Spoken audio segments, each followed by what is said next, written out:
When Crystal Palace beat Manchester City in the FA Cup final, they didn't just win their first ever major trophy, they also qualified for European football for the first ever time. The closest they'd got to European football up until now is playing Swansea City away. However, due to a violation of one of UEFA's rules, could UEFA kick Crystal Palace out of European football this summer? Well, yes, the answer is yes, they could do. Crystal Palace have had talks with UEFA last week. They were awaiting their verdict. But will UEFA kick Crystal Palace out of Europa League? It feels unlikely, but this is a story that requires a lot of context. This is a story that requires quite a lot of irony, and this is a story and a potential problem for Crystal Palace, which has been caused by one man, John Textor. Through his company Eagle Football, Textor owns 45% of shares in Crystal Palace, 90% of shares in French giants Lyon, which is causing the problem. And he also owns shares in a Brazilian and Belgian club. However, they are not necessarily the issue in this case.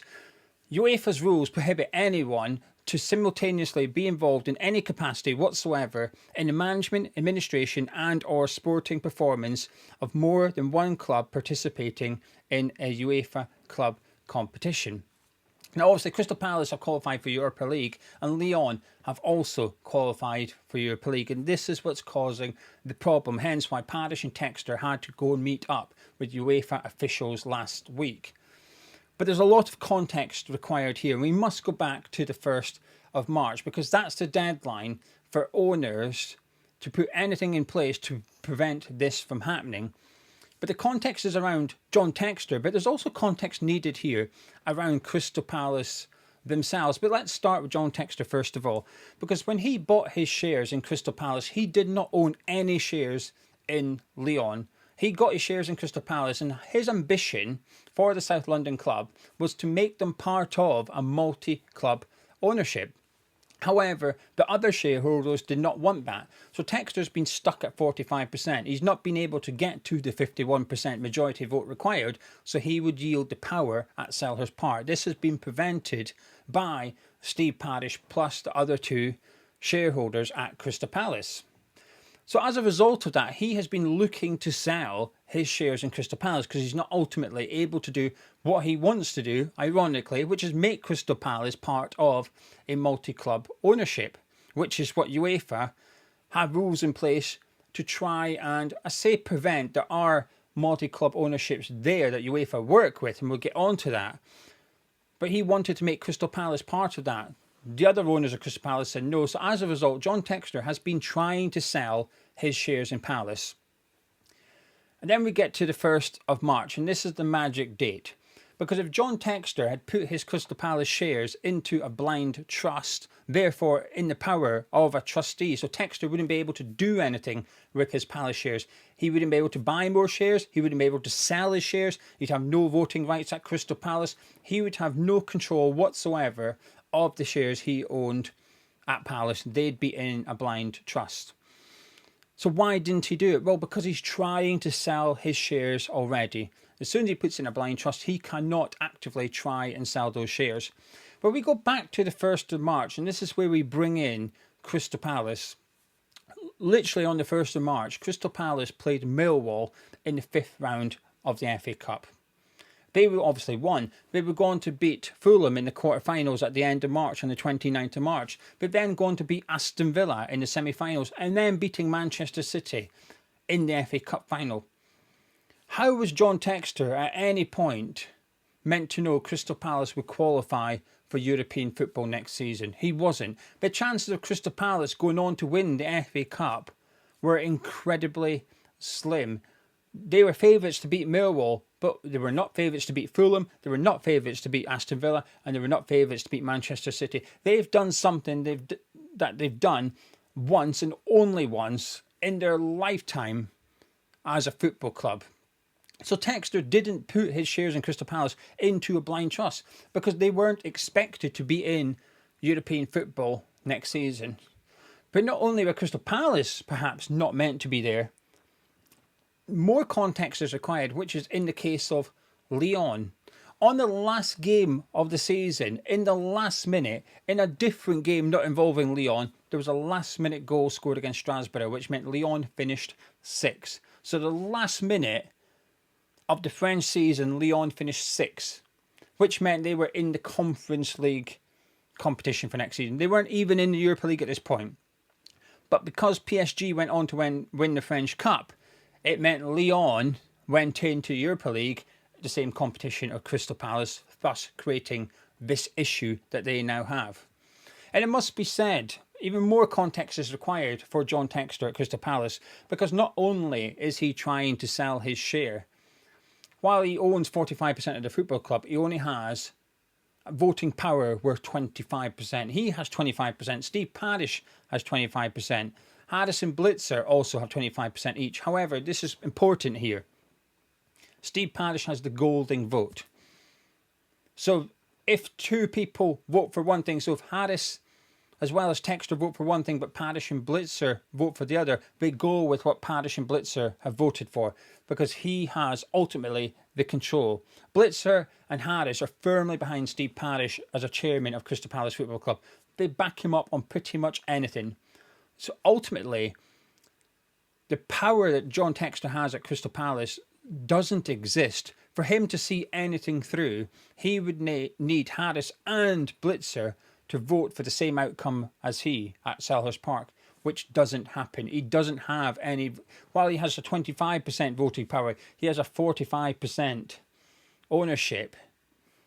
Ultimately, he doesn't have any say in the runnings of Crystal Palace. This is why he's trying to sell his share in Crystal Palace, because he doesn't have the power that he desires. And this is the point that Steve Parish and John Textor have been making to UEFA, that whilst he's there, whilst he has a vote, ultimately he doesn't have any influence. And I think that's the key word perhaps in Palace's case and plea to UEFA, influence. And they'll be pointing at other clubs, because UEFA deal with this on an ad hoc basis, because you've got Manchester City and Girona owned by the same ownerships. You've got Manchester United, obviously last season, because of Sir Jim Ratcliffe with Nice, but because Ratcliffe knew what was coming up ahead, they were able to put shares in the blind trust because they have no intention of selling those shares. Red Bull get around it as well with Leipzig and Salzburg, because they have complete different management structures at these clubs. They have completely different people in place at these clubs. So whilst they are owned by the same company, they're run as separate entities. UEFA allow this to happen because of what they can provide in evidence. And that's what Crystal Palace's case was to UEFA, which is, yes, Textor has owned shares in both clubs. We don't sell players. The last bit of business done was when Crystal Palace sold Jake O'Brien to Lyon, which was 2 years ago now. We don't share staff, we don't share data, we don't share sponsorship. None of that occurs. The only thing linking these two clubs is John Textor. So whilst what Crystal Palace will be arguing is we are not a multi-club ownership, we've actually tried to stay away from that. We don't want that. We have one guy that has a share in two different clubs in the same competition. So that's the issue that Crystal Palace have. That's the argument they have. Well, why would he put his shares in a blind trust on the 1st of March? He's actively trying to sell them. That's what is happening. What about what could happen? Well, the reason Crystal Palace are the team facing punishment and not Lyon is that according to UEFA rules, they prioritise the team that finished higher in the league. And obviously, as established, Lyon finished 6th, whereas Crystal Palace finished 12th. So that's why they're the side that are in the firing line here. Now, the most extreme punishment Palace could get is getting kicked out of the Europa League. But what would that mean for, first of all, the Premier League, and then we'll deal with Crystal Palace? It would mean that Nottingham Forest would be promoted from the Conference League into the Europa League, and then Brighton, of all teams that finish 8th, they would then go into the Conference League. Now, Nottingham Forest did things correctly because they were able to. The Nottingham Forest owner knew, well, come Christmas time, January time, Nottingham Forest were in the top 3 all season. He knew that coming the 1st of March, there was a strong possibility that at that point that Nottingham Forest and Olympiacos would be playing Champions League football next season. So he took the required steps. He stepped down as a director of Nottingham Forest. He put his shares into the blind trust, again, because he has no intention of selling them. So he was able to do that. And it meant that should Nottingham Forest have qualified for Champions League football, they and Olympiacos would be able to have participated next season. But that's because, again, the context, he knew on the 1st of March what could lie ahead. I will keep on stressing it. There is no way Textor could have known Crystal Palace were going to go on and win the FA Cup. But that's what it could mean for the Premier League. Nottingham Forest and Brighton could be the beneficiaries of Crystal Palace getting booted out of European football.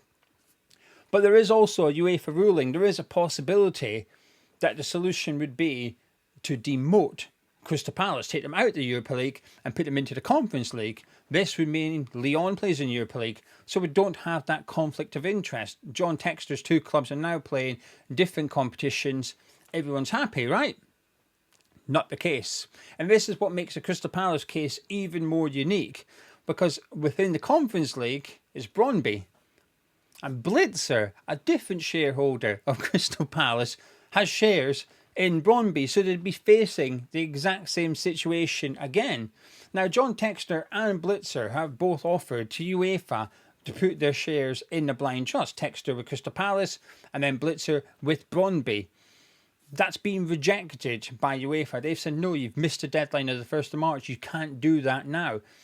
I get that. I get why UEFA are taking that stance. Although it does feel like Crystal Palace, the thing they're guilty of, the biggest issue I think Crystal Palace have here is the date. If the date was the 1st of June, they would have been all right because they would have won the FA Cup. Way European football, right? Let's take the required steps, which is Textor placing his shares into the blind trust. Crystal Palace can play European football next season alongside Lyon. Happy days. It's the date on the 1st of March that I think has killed it for Crystal Palace. But it's Textor wanting to sell the club that has killed it for John Textor.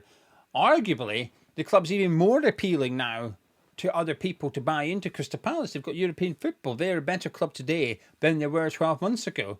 So the chances of him selling the club have increased. It's just the punishment that potentially lays ahead for Crystal Palace. Now, what do I think? At the end of the day, I'm just a West Ham fan trying to guess. But I do feel like, given that UEFA work with clubs who are part of a multi-club ownership, and they don't hide it. They just take the required steps with blind trusts, with ownership, with management structures. They just take the required steps to get around the rules, to bend the rules that UEFA put in place. So they won't get punished because they're not breaking any rules. Crystal Palace could get punished because ultimately they have violated one of UEFA's rules. But I think Palace can demonstrate quite easily the intention to sell the shares, the desire to sell the shares, the lack of voting power at Selhurst Park. So he may own, but he just doesn't have influence. And I feel like kicking him out of European football would be an extreme punishment, and it would be making an example of Crystal Palace. But I think they'd be opening up a can of worms. Because from every example here on in, the expectation would be you've got to kick that club out of European football.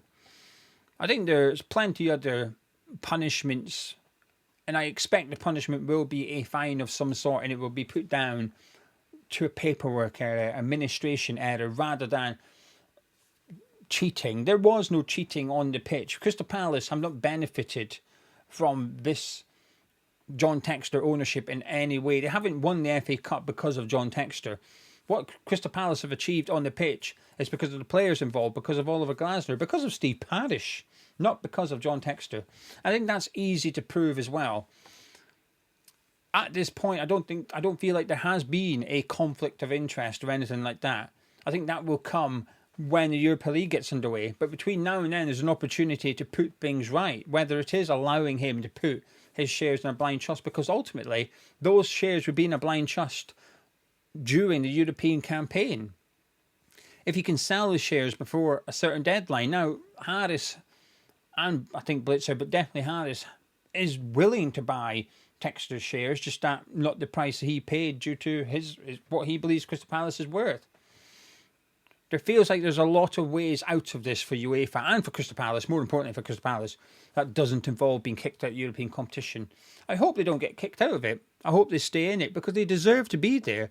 They won the FA Cup. Crystal Palace deserve to be playing European football next season, playing Europa League football next season as well. For them to get kicked out because John Textor didn't get his crystal ball out and think, oh, I know, I think we're going to beat Millwall, then we'll get drawn against Fulham, beat them, then we'll get drawn against Aston Villa, beat them, we'll face Man City of all teams in final, and guess what, we're going to beat them as well. And because of this prediction, I'm going to put my shares in the blind trust. For him to predict that Crystal Palace would win their first ever major trophy this season just feels a bit far-fetched, unrealistic. If it was the other way round, and we look at Nottingham Forest for that, and that is if Crystal Palace were sitting in the top 4 all season, and then they finished 6th and qualified for Europa League, I think you'd be well within your rights to turn around and say, you should have put your shares in a blind trust. Because he should have anticipated European football at Selhurst Park next season. But there's no way in hell that before they played Millwall in the FA Cup 5th round, they knew they were going to go on and win the FA Cup. Punishment, a fine. I think that feels the fairest outcome of all this, and I think it's the likeliest outcome. I've been reading a lot, I've been listening to a lot, I've been watching a lot, done as much as I can into this because it interests me. It's unique. I've not come across something like this before. I think it'll be fine. I think Crystal Palace will play European football next season. And not only will they play European football next season, I think the fans, come August, can believe that they could maybe go on and win that Europa League. Spurs won it this season. Crystal Palace are a better team than Spurs. Man U were runners-up. Crystal Palace are a better team. Oliver Glasner has shown they can win. He can win the Europa League. And he can win trophies at Crystal Palace. They are one of the favourites for the tournament next season. And this needs cleared up quick because Crystal Palace's transfer business could potentially hinge on this. I know fine, as a West Ham fan, the difference having European football makes when attracting players to your club. But also, perhaps more importantly for Crystal Palace this summer is retaining players. Maybe Mark Gay will stick around for another season. Maybe he'll sign a new contract. Maybe Eze will stick around. Maybe Mateta will do the same. Maybe these players will commit their future to Palace for at least another 12 months if they've got European football. This needs cleared up. I think it will be cleared up in the next week or two. It just feels... It feels unnecessary, but I also feel like the situation, given the context, was unavoidable. Ultimately, have Crystal Palace violated one of UEFA's rules? Yes. But have they done it with any malicious intent or on purpose? No, I think quite the opposite. I think there's enough evidence to show they've tried to avoid this, not because they knew it was coming, just because Textor doesn't have the power he wants at Crystal Palace. In the whole thing, I just think it's completely ironic that they're getting punished under rules which prevent or try to prevent multi-club ownership and influence. And the whole reason John Textor is trying to sell his shares at Crystal Palace is because he's unable to make Crystal Palace part of a multi-club ownership.